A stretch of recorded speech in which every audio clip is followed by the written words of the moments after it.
Oi, gente! Meu nome é Mirella Sampaio, eu tenho 17 anos e hoje eu vim contar e dar algumas dicas de como eu passei na FUVEST e na Unicamp de primeira. Eu sei que parece algo meio impossível, assim, a gente fica, ai, nossa, como é que consegue? Mas não, gente, é tranquilo. Tem que ralar muito, mas é tranquilo. Bom, vou contar pra vocês como é que foi a minha trajetória. No ano de 2020, era o meu terceiro ano na escola, né, na ETEC, e eu sempre fiz o ensino médio integrado ao ensino de Química, então eu estudava em tempo integral. E aí era o ano de TCC, era o ano de vestibular, é aquela loucura que a gente já sabe que chega o terceiro ano, gente. O vestibulando fica louco, porque às vezes a gente não tem noção de quanta coisa que tem pra estudar pro vestibular. E aí eu já tinha decidido o curso que eu queria. No meu caso, eu queria muito odontologia, assim. A segunda opção era farmácia, mas eu queria mais era odontologia mesmo. E então eu pesquisei um pouquinho sobre os vestibulares, sobre as faculdades aqui no Brasil, que tinham um curso bom e gratuito, né, um ensino público de qualidade. Eu vi que daria para prestar vários vestibulares isolados, sem ser o Enem. Porém, eu optei somente por prestar a FUVEST e a Unicamp, porque eu achei que ia ficar muito diferente, já que cada um desses vestibulares tem uma singularidade muito própria sua, né? Tipo, a dinâmica da Unicamp é bem diferente da dinâmica da prova da FUVEST, por exemplo. Mas as duas têm algumas semelhanças também, não é totalmente diferente, né? E aí eu foquei nesses dois que eu queria mesmo. E aí eu pensei, né? Poxa, quais matérias eu tenho maior dificuldade? Como eu vou fazer para estudar? No ano de 2019, eu tinha feito o Enem, eu fiz a redação no Enem, né, normal, só que eu percebi que eu tinha muita dificuldade para fazer redação. Porque como eu nunca tinha feito outro vestibular antes, no ano de 2019, que era o meu segundo, eu só fiz realmente o Enem, eu fico com muita dificuldade na hora de escrever, eu travei mesmo, eu fui no banheiro umas 3 vezes, gente. E aí voltava pra ver se eu conseguia pensar alguma coisa, foi horrível, horrível. Eu tirei uma nota assim que eu não me orgulho, assim, não acho que eu poderia ter ido melhor, mesmo no segundo ano, porque eu tinha capacidade pra isso, mas a ansiedade tomou conta. Enfim, e aí eu falei, esse ano não pode acontecer isso. Como esses dois vestibulares também contavam com uma redação, claro que a redação da Unicamp é diferente, mas mesmo assim é uma redação, eu queria algo que me ajudasse a treinar a parte de escrever. Então, eu não tinha condição na época de fazer cursinho presencial, porque normalmente eles têm uma mensalidade muito alta, e fora a questão financeira, que não dava pra mim, eu também não tinha tempo pra ir num cursinho, a não ser que fosse à noite, mas aí ia ficar muito difícil de conciliar com o estudo, né, porque ainda não tinha quarentena. Aí, sendo assim, entrou a quarentena, um pouquinho antes de entrar a quarentena, eu descobri um cursinho online, que é muito conhecido, eu não sei se pode falar nome, se puder eu vou deixar aqui embaixo, acho. Mas é que eu não tenho costume de gravar vídeo, gente, mas enfim. Eu assinei esse cursinho online e ele dava 3 redações por mês. E aí tinha várias aulas, era um cursinho com uma dinâmica muito legal. Tinha, acho que o total de 8 aulas por dia.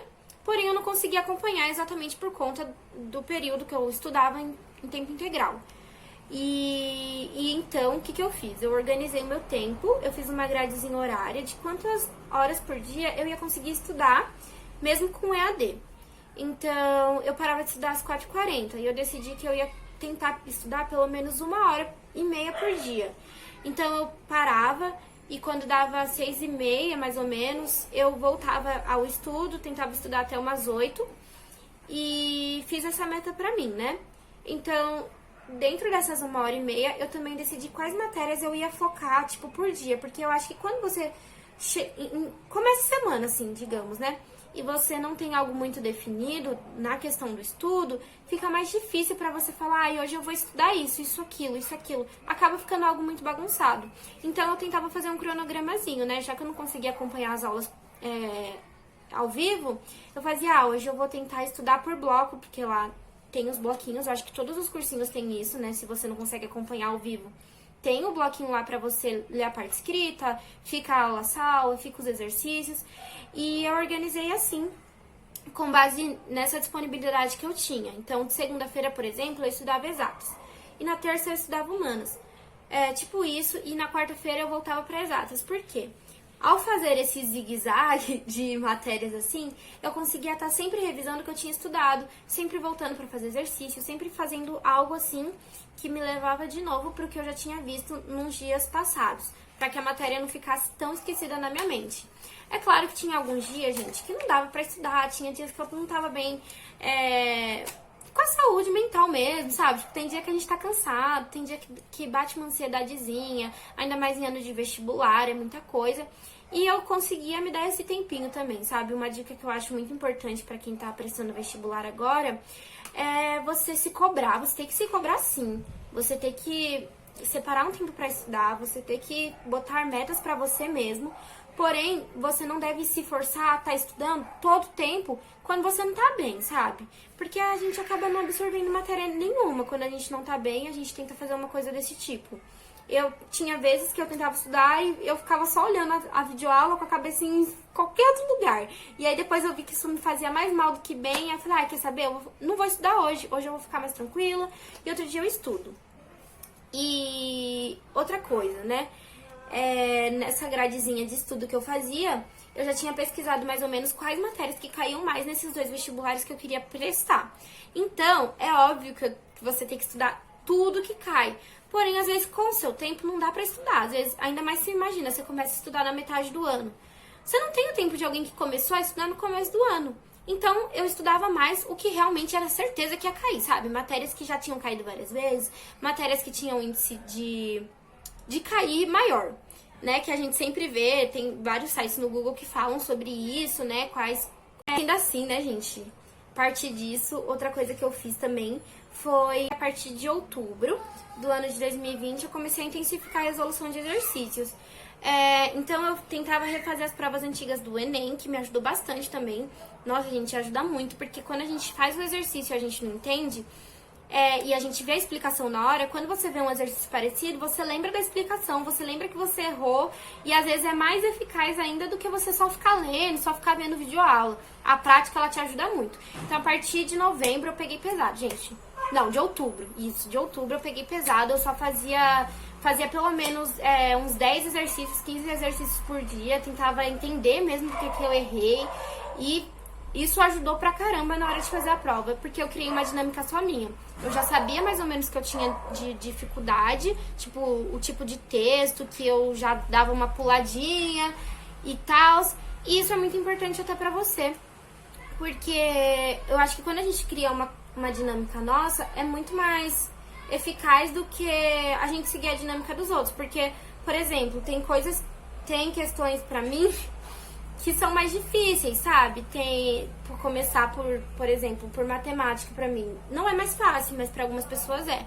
E aí, a partir do momento que você já sabe qual é a sua facilidade, isso vai te ajudar muito na hora desses 2 vestibulares. Na hora de fazer a prova em si, né? E a última dica, uma coisa que eu fiz, assim, que eu aconselho, né? Eu sei que cada um tem sua crença, mas eu vou testemunhar aqui de como foi a minha, né? No começo do ano de 2020, eu entreguei esses planos nas mãos de Deus, sabe? Eu falei, Deus, eu quero... Esse ano é meu ano de TCC, esse ano é meu ano de vestibular. Eu sei que vai ser um ano complicado, vou ter que estudar, vou ter que doar muito do meu tempo pra isso. Mas eu pedi a Deus que Ele me desse sabedoria, porque eu acredito, né, na minha crença, que toda sabedoria vem de Deus. Uma dica, assim, se eu puder dar a você, né? É que você entregue seus planos nas mãos de Deus, seja sincero com Deus, sabe? Senhor, eu tenho dificuldade nessa área, eu tenho dificuldade nisso. Mas entregue os seus planos nas mãos de Deus, porque Ele sabe o que faz.